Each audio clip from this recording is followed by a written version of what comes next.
Good afternoon, everybody. Just when you get to that age when all you can do is see, you can't even see. Panel Chairman, Professor Barnes, fellow panelists, distinguished guests, and the future of any nation, its young minds, the students. Today I posit a theme for my talk.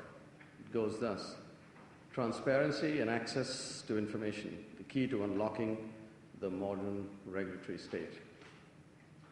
Issues, problems, and perspectives, the Indian experience. I must at the outset make a disclaimer. I would like to clarify that the views expressed by me in my talk are my personal views and do not necessarily represent an official position on behalf of LexisNexis, Reed Elsevier, or any other entity of the corporation. This reminds me of a saying by Eric Beckby: any society that needs disclaimers has far too many lawyers.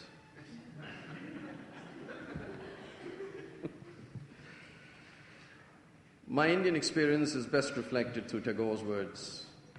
I have become my own version of an optimist. If I can't make it through one door, I'll go through another door. Or I'll make a door. Something terrific will come no matter how dark the present. Recent times have witnessed the emergence of regulatory states across the globe. In the Western world, this can be seen in the shift from reliance on an invisible hand of the market to the very, very visible hand of the regulators. On the other hand, in emerging markets, this is evident in the gradual but perceptible realignment of the state from a dominant market player to a referee, having only the job of prescribing and enforcing the rules. This is true particularly of India, where the last 2 decades have marked her extraordinary rise. This talk is concerned with the rise of the regulatory state, specifically in the context of India, and how transparency and access to information lie at the heart of promoting competition, governance, and regulation, the 3 broad themes which this session is concerned with. The purpose of this talk is not to advance a clarion call for greater transparency and more information. Such rhetoric is not useful. Any call for greater information and transparency must be discussed within the delicate framework of separation of powers, rule of law, and on balance of various principles, not all of them easily reconcilable. My aim is not to provide any prescriptive solution, but only to highlight the various nuances that must be understood in order to appreciate the multiple angles to this issue. The structure of this talk is as follows. In part 1, I will attempt to unravel the many facets that underlie the concept of transparency. Although this has its historical origins in the principle of the rule of law, in the modern context it can be used to analyze 3 very distinct areas: international competition, local governance, and corporate regulation. In part 2, I will look to the paradox of transparency and how this must be understood. I advance the ideas of access to information and effective enforcement, that must be promoted to fully implement this ideal, and where both the state and the market have equally important roles to play. In part 3, I will end by discussing how access to information promotes transparency, which in turn leads to a better and more equal implementation of existing laws, and offer my concluding thoughts. Part 1, understanding the concept of transparency. The principle of transparency has attained a somewhat quasi-religious significance in modern policy debates. Transparency, however, is not a new concept. Historically, one can locate the idea of transparency underlying 2 different ideas: that government should operate according to stable and predictable rules, as opposed to being based on discretion. That is, the idea of rule of law as opposed to the rule of man. I think Professor Shuck referred to that difference this morning. The other aspect of transparency may be found in the idea that public affairs should be conducted with openness and candor to ensure integrity of public institutions and garner public trust. These ideas, though popularized by modern human rights jurisprudence, are not new and may be traced as far back as the declaration of the Magna Carta. In the modern context, increasing globalization, liberalization, and privatization has operated to spread the concept of transparency and underlies its application in three very different contexts. One, international competition. As India creates more incentives for bringing in FDI to continue on her current trajectory of growth and foster her global commerce model, one of the crucial requirements will be to ensure that complete transparency is maintained in governance and regulation. This will make competition law the centerpiece of legislation and subsequent systematic enforcement. Mr. Dhal spoke quite eloquently of that and explained all the various nuances at the three different levels. I lived with that sort of thing for the last 3 decades of my career, implementing it in the antitrust framework of the American system. Competition law in India is inarguably in a very nascent state, and there is a crying need to iron out serious discontinuities in the current system, even with the recent changes to the judicial and regulatory structure away from the MRTP regime. This too was covered by Mr. Dhal. In the interest of time, I'm going to skip and make some other main points. Many international organizations emphasize the importance of transparency for the development of a market economy and of society in general. Thus, Article 10 of the GATT 1994 imposes a mandate on all WTO member states to ensure that, quote, laws, regulations, judicial decisions, and administrative rulings of general application make effective by any contracting party pertaining to the classification or the valuation of products for customs purposes, or to rates of duty, taxes, or other charges, or to requirements, restrictions, or prohibitions on imports or exports, or on the transfer of payments, therefore, or affecting their sale, distribution, transportation, insurance, etc. Okay. Unquote. This embodies the concept of both regulatory and informational transparency. WTO members accept obligations to comply with its transparency provisions in order to increase competitiveness in the world economy. Businesses involved in the international commerce embrace and welcome this principle. Indeed, this is the very bedrock of the world trading system. Transparency in applicable laws and regulations encourage foreign investment to a nation, while a culture of opacity and secretiveness only operates on as a significant barrier to trade. When viewed in this light, transparency increases openness of the market and reduces business transaction costs and is relevant as a tool of attracting investment and promoting market competition. I was happy to see that Mr. Dhal was all in favor of open competition, and I think it'll serve India in very good stead as the FDI stuff comes in. Local governance, relationship between state and citizens.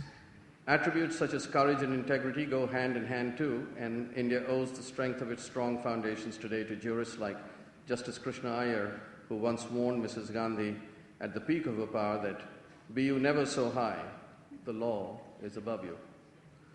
Instances such as these abound in Indian history, merely reiterating the point that noble and fearless governance combined with responsible regulation holds the key to a secure and respectable future for an ambitious country like India.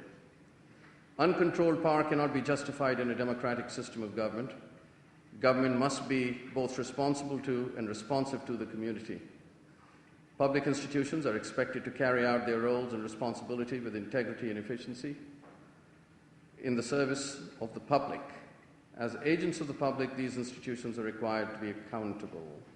Quite what this means remains a subject of dispute, although it is tempting to say of it what Justice Stewart said of pornography: "I know it when I see it." This, of course, is not enough. Though in itself a wide and amorphous concept, the lifeblood of accountability is found in the principle of transparency. Openness and freedom of information are the mark of a democracy.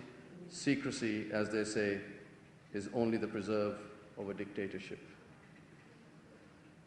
In S.P. Gupta versus Union of India, the Supreme Court has lucidly highlighted the relationship between accountability and transparency. It was held that, quote, "No democratic government can survive without accountability, And the basic postulate of accountability is that people should have information about the functioning that they can fulfill the role which democracy assigns to them, and make democracy a real, effective, participatory democracy. A popular government without popular information or the means of obtaining it is but a prologue to a farce or tragedy, or perhaps both.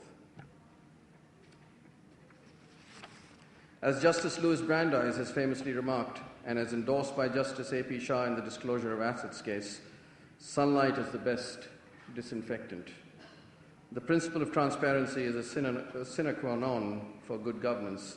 In fact, it was this very thinking which has promoted the RTI movement and which resulted in the enactment of the Right to Information Act in 2005.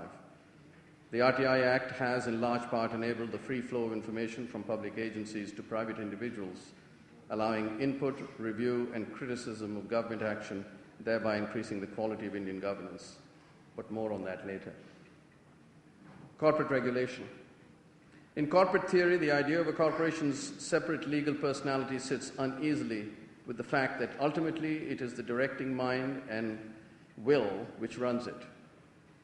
Since Burl and Means authored their seminal work on corporations in 1932, corporate theory has always grappled with the one fundamental question: how do shareholders of large corporations and the state, who seeks to protect their interests, effectively control the actions of the directors who thought their agents are in control of the company? The entire body of corporate laws has been designed to tackle this agency dilemma. One of the most effective methods that is used across the globe is of ensuring corporate transparency. This takes many forms, and its exact content spread across various laws and regulations. To that, a very simple example. All stock exchanges require listed companies to make regular disclosure of material information as soon as it becomes available. Failure usually leads to sanction, not just on the company, but also against errant officials. This ensures that directors in control of the company cannot hide any material information from shareholders, who can thus exercise effective control over their actions. Part 2, the paradox in transparency. Given the above, greater transparency should increase trust in public institutions. Yet the growth of transparency in contemporary governance, especially from what I witness in India, has led to a decline in trust in public officials and institutions. The answer, to my mind, lies in the distinction between transparency as an abstract theoretical ideal and communication of information as a practical and desirable end. Information is not a homing pigeon that can find its way automatically to the relevant and receptive audiences. Transparency can achieve little unless real tangible information is disseminated, made accessible and accessible by relevant audiences, actually reaches those audiences. The question is, can merely providing a mechanism for accessing information on an actor, be it a corporation, a public institution, or a country, actually affect how it behaves? I would say no. And answer this at two levels. First, having a mechanism for accessing information is worthless unless this mechanism works in practice. Second, transparency is not a synonym for accountability. In order to hold a person or institution accountable, it is necessary not only to know what they are doing, but also to have some way to make them do something else. This requires, firstly, a strong, established, and well-entrenched framework for distribution of information. This is all the more important in a common law system where the law is to be found not just in the parliamentary documents, but in continually evolving from president to president. This duty is not just restricted to the state alone. Corporations like my own have an important role to play in this throughout the free world. Dissemination of accurate, exhaustive, and relevant information is the first step towards enforcement by regulators and courts, and is also fundamental in a system governed by the rule of law. Effective enforcement is the other requirement upon which the benefits of any information policy are predicated. This can be done by firstly enshrining information policy as part of the law. Secondly, it is important to sensitize public officials and the judiciary as to the importance of an effective information policy. For instance, some seminal judgments have recently come from the Indian courts that helpfully advance the cause of greater information and transparency, and which have been welcomed not just in India but all over the world.